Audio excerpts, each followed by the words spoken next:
Welcome to the lecture, The Heritage of Hijab. I want to take you on a journey back into history to help show the world that Islam was born into and what the role the veil played in that world, and also some comparative ethnic uses of the veil in the modern world. Um, the hijab, or curtain, has come to mean veil, covering, scarf of Muslim women. Um, has been the battlefield in the clash of civilizations, the war between the East and the West. It's been fought on the heads of Muslim women. It's a very loaded topic, both within Islamic culture and between the East and the West. And my goal is to help diffuse some of the stereotypes about the hijab and show you its place in history. Hijab was already part of the ancient world long before Muhammad. Sorry, my clicker's not working on this thing. In Antiquity, the hijab is mentioned as early as the Assyrian period. Nikki Keddie, one of the great women historians of Islam, informs us, I'm quoting from her book, The Women in Middle Eastern History, informs us that the first known reference to veiling was made in an Assyrian legal text in the 13th century BCE. In this text, veiling is restricted to only respectable women and prohibited for prostitutes. Later, in Assyria, it's mentioned 1,200 years before the advent of Islam, between 750 BCE and 600, that a harlot or a slave girl found wearing a veil in the street was ordered to be brought to the palace for punishment. This shows very much that the veil was an issue of both elite women and an issue of, because the prostitute not being allowed to wear it, of sexual propriety, chastity. In the Roman world, the veil also shows up. Now, you notice I skipped the Greeks. On Greek statues, they are often dated by the elaborate hairstyles of the women. I don't know enough about Greek culture to say what the veil meant there. But in the Roman world, we have a story by the Roman social commentator Ovid. And he does a Roman Romeo and Juliet story that he places in Babylon. The veil is critical. Phairasmus and Thisbe fall in love, but their parents disapprove of their relationship. The lovers agreed to meet secretly at the tomb of the Babylonian king Ninus. Thisbe, who arrives early, sees a lioness and flees into the cave, leaving her veil behind. The lioness, whose muzzle is dripping with the blood of a fresh kill, rips Thisbe's veil. When Phairasmus finds the torn and blood-stained veil, he concludes that the lioness has killed Thisbe, and he commits suicide with his sword. When Thisbe finds Phairasmus's dead body, she throws herself on his same blade.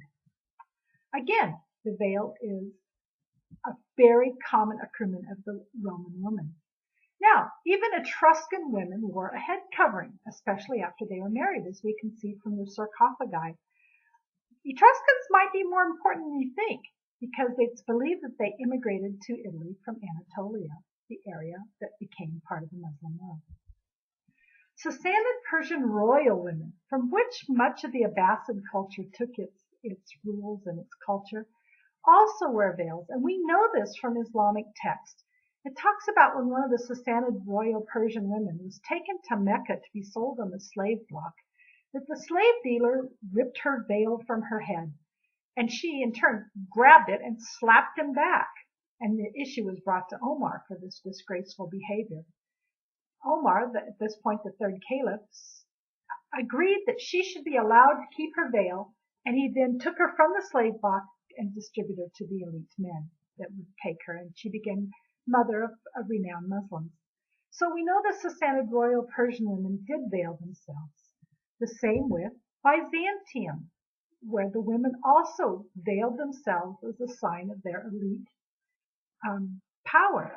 Most books will say that while the veil was used in antiquity for elite women, it wasn't used by slaves and by poor women because they had to work in the fields. It's very hard to milk a cow when you're wearing a veil and long flowing clothing. However, having lived in very poor countries like I lived in India and Jordan and Egypt, I know that poor women, if they can pull together enough finances for that much fabric, will wear a head covering if the elite women are doing so, but they'll just tie it on very tight so they can do the work that they need to do. Again, the veil is coming out as a signifier of elite status, femininity, and chastity. When we look at the Byzantine picture of the veil, and one question comes up, why were Christians veiling? Because now it's very much a divide that Muslims veil and Christians don't. But the Bible actually tells the New Testament that women do or should pray with their head covered. In 1 Corinthians, Paul was writing that every woman that prayeth or prophesieth with her head uncovered dishonors her head. Now, I'm not sure here if Paul is talking about her own physical head or the head of her household, her father or her husband. For that is even all one, as if she were shaven. And then it talks more about women who've been shaved for shameful reasons. And then it says, let the woman who prays be covered. This is taken literally by many sects yet today. When I lived in India, in the church, in a country that veiling is seen as submission and honor to higher status individuals in the family, in the culture, and to God, the Christian women would cover their heads when they went in to pray. And we'll see that at the times of the Western culture. In fact, most women throughout the medieval period, whether they were Christian or Muslim, in Europe or in the Islamic countries, covered their heads, especially after marriage. It was part of the culture for everyone. In fact, we see many times in Islamic law treatises, laws that tried to cause Christians and Jews to dress differently. Often they had to wear honey-colored clothing or wear certain belts or wear large necklaces to distinguish themselves from the Muslim. It was very important that they look different from the Muslims, but it did not tell them to stop wearing their veils. That is something that came about in the modern era. Okay, we're going to cut off now for part 2. We'll welcome you back in just a few minutes.